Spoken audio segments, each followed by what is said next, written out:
నిన్న మీకు ఆపరేటర్స్లో assignment arithmetic operators చెప్పాను కదమ్మా. ఈరోజు నేను కాన్సెప్ట్ వచ్చేసి అసైన్మెంట్ ఆపరేటర్ అండి. Assignment operator. So assignment operator అంటే ఏంటి అంటే, సో కంగారు పడక్కర్లేదు. ఏ ఈజ్ ఈక్వల్ టు 2 అని ఇచ్చాము. ఇక్కడ ఈజ్ ఈక్వల్ టునే అసైన్మెంట్ ఆపరేటర్ అని అంటారు. C is equal to B అని ఇచ్చాము. ఇక్కడ ఈజ్ ఈక్వల్ టునే అసైన్మెంట్ ఆపరేటర్ అని అంటారు.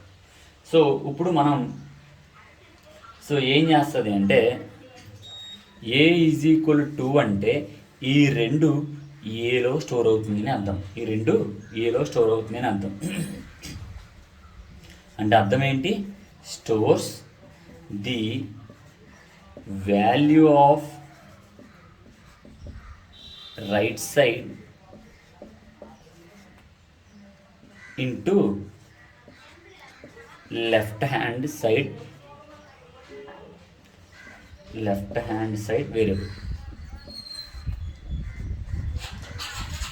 అంటే చూడండి, ఇక్కడ 2 అనేది రైట్ సైడ్ కదా, ఈ 2 ఎందులో స్టోర్ అవుతుంది? ఏలో. సో అదే చూడండి, stores the value of right hand side. So right hand side ఉండే వాల్యూ అయితే 2, అది ఎందులో స్టోర్ అవుతుంది? Into the left hand side వేరియబుల్లో స్టోర్ అవుతుంది. సో దాన్ని అసైన్మెంట్ ఆపరేటర్ అని అంటారు.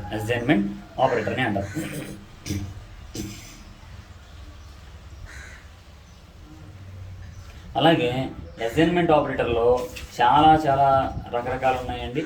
సో అది ఏంటి అనేది మీకు నేను ఇప్పుడు చెప్తాను. So for example,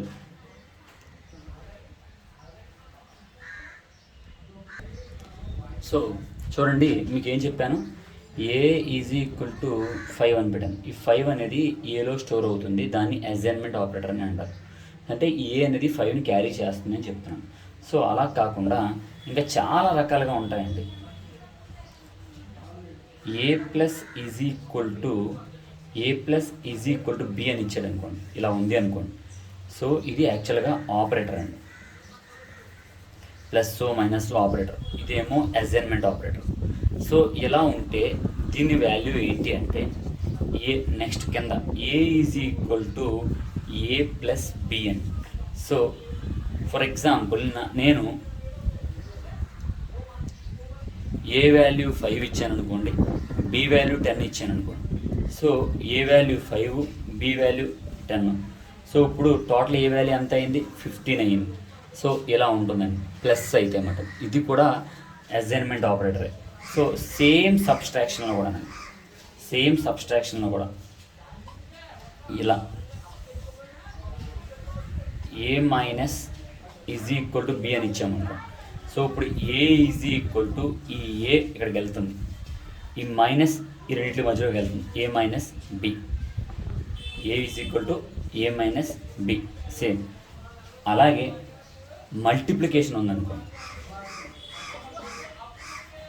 A into ఇలా ఉందనుకోండి. సో దీని అర్థం ఏంటి అంటే, ఇలా ఇచ్చామనుకోండి, ఇలా ఇచ్చామనుకోండి. సో అప్పుడు దీని అర్థం ఏంటి అంటే, A is equal to A B, ఇది మధ్యలోకి వస్తుంది, ఏ ఇంటూ బి. సో అప్పుడు ఈ రెండు ఏ బికి వచ్చే ఆన్సరే ఏ వాల్యూ తీసుకుంటాం. సేమ్ డివిజన్ కూడా అంతే, సేమ్ అంతేనా. ఇలా ఇచ్చామనుకో, A is equal to A divided by B, దీనికి వచ్చే వాల్యూ ఏలో స్టోర్ అవుతుంది. సో ఇది అసైన్మెంట్ ఆపరేటర్ యొక్క పూర్తి వివరం. So next relational operator.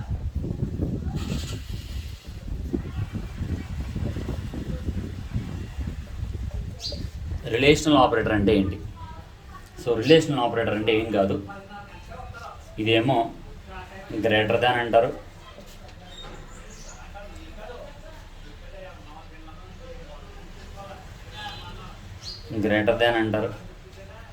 So ఇదేమో లెస్ దాన్ అంటారు, సో ఇదేమో గ్రేటర్ దాన్ ఈక్వల్ టు అంటారు,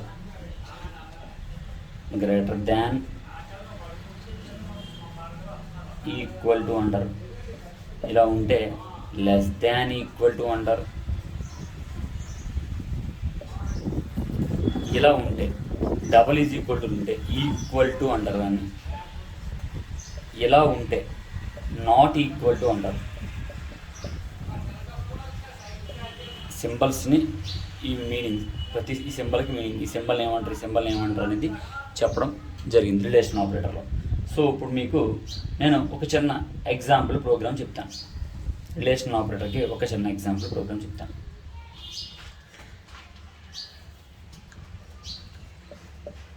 హ్యాష్ ఇంక్లూడ్ stdio.h ఎందుకు రాస్తున్నామంటే మనం రాసే ప్రోగ్రాము కీబోర్డ్ ద్వారా రాస్తున్నాం. కీబోర్డ్ అంటే ఏంటి? ఇన్పుట్. మనకి ఎక్కడ చూపిస్తుంది? మానిటర్లో చూపిస్తుంది. అదే సిస్టమ్ మీద డిస్ప్లే మీద చూపిస్తుంది. అదే ఏంటంటే అవుట్పుట్. వాటికి సంబంధించిన హెడర్ ఫైల్స్, వాటికి సంబంధించిన అంటే కీబోర్డ్కి, మౌస్కి, లేకపోతే మానిటర్కి సంబంధించిన ఫైల్స్ అన్నీ కూడా నా ప్రోగ్రాంలో లింక్ చెయ్యి అని చెప్తాను. సో ఓకే, ప్రోగ్రామ్ ఎక్కడి నుంచి ఎగ్జిక్యూట్ అవ్వాలి అంటే సిస్టమ్కి ఎక్కడి నుంచి అర్థం అవ్వాలి అంటే మెయిన్ నుండి అర్థం అవ్వాలి. సో మెయిన్ ఇక్కడ ఓపెన్ చేశాను కాబట్టి మెయిన్ ఇక్కడ నేను క్లోజ్ చేశాను. సో ఓకే, ఇప్పుడు నేను ఇద్దరి మధ్యన రిలేషన్ చూస్తున్నాను. అంటే ఫర్ ఎగ్జాంపుల్ బ్రదర్ ఒకళ్ళు, సిస్టర్ ఒకళ్ళు. ఇందులో ఎవరు పెద్దవాళ్ళు? Brother sister. So b for brother, s for sister. So ఇప్పుడు నేను కంపేర్ చేయడం మొదలుపెట్టాను. ఏం కంపేర్ చేయడం మొదలుపెట్టాను? సో వీళ్ళిద్దరికి ఏజ్ ఇవ్వాలి. వీళ్ళిద్దరికి ఏజ్ ఇస్తేనే తెలుస్తుంది ఎవరు పెద్దవాళ్ళు అని. ప్రింట్ఎఫ్లో ఎంటర్ బీకామాఎస్ ఏజెస్ అని ఇచ్చాను. వయసులు ఎంటర్ చేయమని అడుగుతున్నాను. సిస్టమ్ అడుగుతుంది. సో నువ్వు కీబోర్డ్ ద్వారా ఇస్తావు. సో స్కాన్ఎఫ్ తీసుకుంటుంది. స్కాన్ఎఫ్ అంటే ఏంటి? ఇది అడుగుతుంది, నువ్వు ఇస్తున్నావు. సో నువ్వు ఇచ్చే ఏజ్ నెంబరే కాబట్టి %d ఇది బ్రదర్కి. సో నెక్స్ట్ నువ్వు ఇచ్చే ఏజ్ సిస్టర్కి, అది కూడా నెంబరే కాబట్టి %d. సో నువ్వు మొదటి ఇచ్చే ఏజ్ ఏమో బీలో దాచుకుంటుంది. సో ఇది అడ్రస్ బి. సో నువ్వు రెండో ఇచ్చే నెంబర్ ఏమో అదే రెండో ఏజ్ ఏమో అది ఎస్లో స్టోర్ చేసుకుంటుంది. ఇప్పుడు కంపారిజన్ మొదలు పెడుతుంది. Printf a greater than b is అంటే బ్రదర్ గ్రేటర్ దాన్ సిస్టర్ అయితే, సో బ్రదర్కి ఇచ్చిన ఏజే పెద్దది. సో బ్రదర్కి ఇచ్చిన ఏజ్ ఎంత అండి? సంథింగ్ ఏదో ఒక నెంబర్ ఇచ్చాం. సో ఆ నెంబర్ గుర్తించడానికి %d. ఓకే, ఇప్పుడు దీని యొక్క వాల్యూ కదా.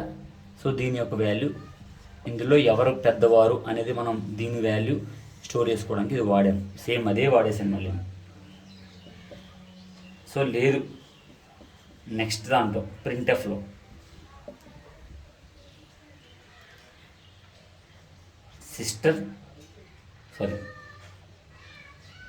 బ్రదర్, ఇక్కడేమో బ్రదర్ గ్రేటర్, ఇక్కడేమో బ్రదర్ చిన్నవాడు, బ్రదర్ లెస్ దాన్ సిస్టర్. అంటే అప్పుడు ఏం ప్రింట్ అవుతుంది? సిస్టర్ యొక్క అడ్రస్ ప్రింట్ అవుతుంది. సిస్టర్ యొక్క ఏజ్ ప్రింట్ అవుతుంది. ఆ ఏజ్ గుర్తించడానికి %d. సో ఇప్పుడు దీని వాల్యూ ఎక్కడ స్టోర్ అవుతుంది? వీళ్ళిద్దరికి మధ్యన కంపారిజన్ వచ్చి మళ్ళీ ఇందులోనే స్టోర్ అవుతుంది. సో దీన్ని రిలేషనల్ ఆపరేటర్ అని అంటారు. 1-2 సార్లు వినండి, అర్థం కాకపోతే అడగండి. సో నెక్స్ట్ లాజికల్ ఆపరేటర్ అంటే ఏంటి?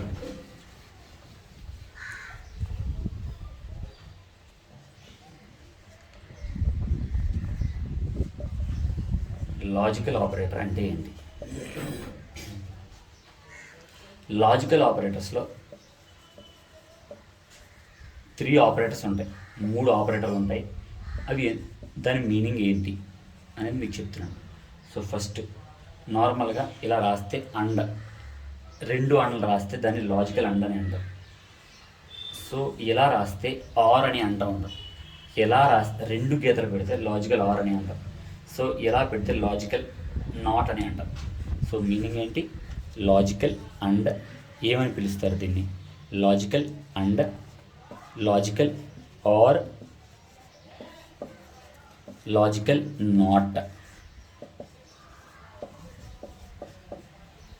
సో ఓకే, ఇప్పుడు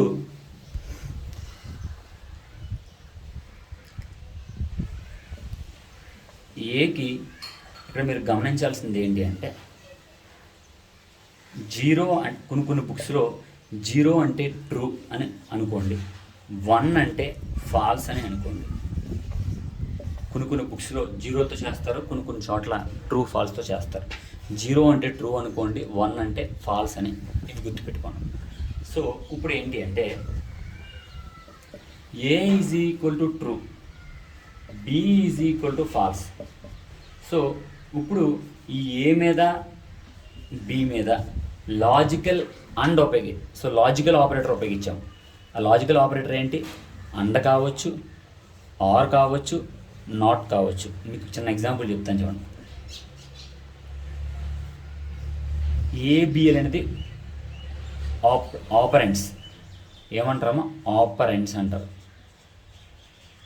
సో ఇక్కడ ప్లస్ ఉపయోగించాను అనుకోండి, ఏ ప్లస్ బి అనేది ఏంటి? ప్లస్ అంటే ఏంటి? Arithmetic operator. ఏంటి? Arithmetic operator.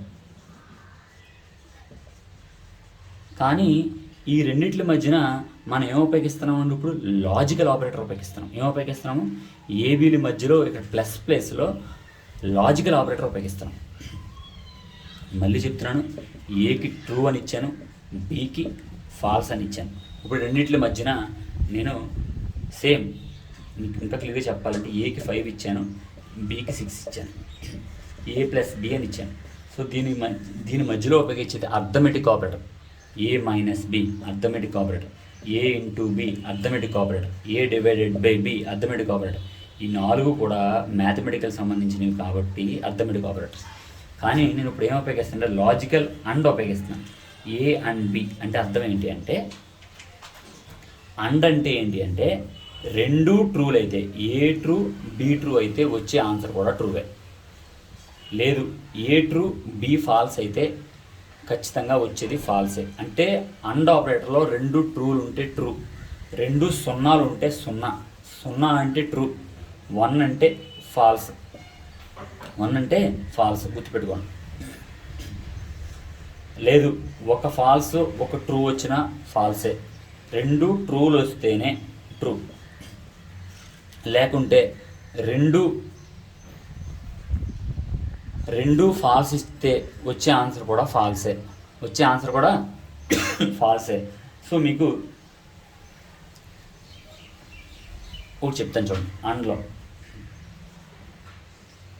ఏకి బికి, ఏ అండ్ బికి వచ్చే ఆన్సర్ ఏంటి? ఏకి ఇచ్చే వాల్యూ ట్రూ, బికి ఇచ్చే వాల్యూ ట్రూ. సో రెండింటిని పెట్టాను, a and b. So and ఉపయోగించాను అంటే ట్రూ ఖచ్చితంగా అవుతుంది. 2 ట్రూలు అయితే ట్రూవే, 2 ట్రూవేలు అయితే ట్రూవే. సో ఒక ఫాల్స్ ఒక ట్రూ, సో వచ్చే ఆన్సర్ కూడా ఫాల్సే. ఒక ట్రూ ఒక ఫాల్స్, వచ్చే ఆన్సర్ కూడా ఫాల్సే. లేదా 2 ఫాల్స్లే, వచ్చే ఆన్సర్ కూడా ఫాల్సే. ఖచ్చితంగా 2 ట్రూలు అయితేనే ట్రూ. సో ఇప్పుడు కొన్ని బుక్స్లో ట్రీ ప్లేస్లో 0 తీసుకుంటాడు, సో వచ్చే ఆన్సర్ కూడా 0నే.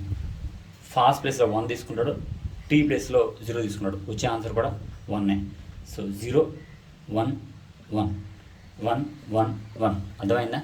So next logical are. Logical are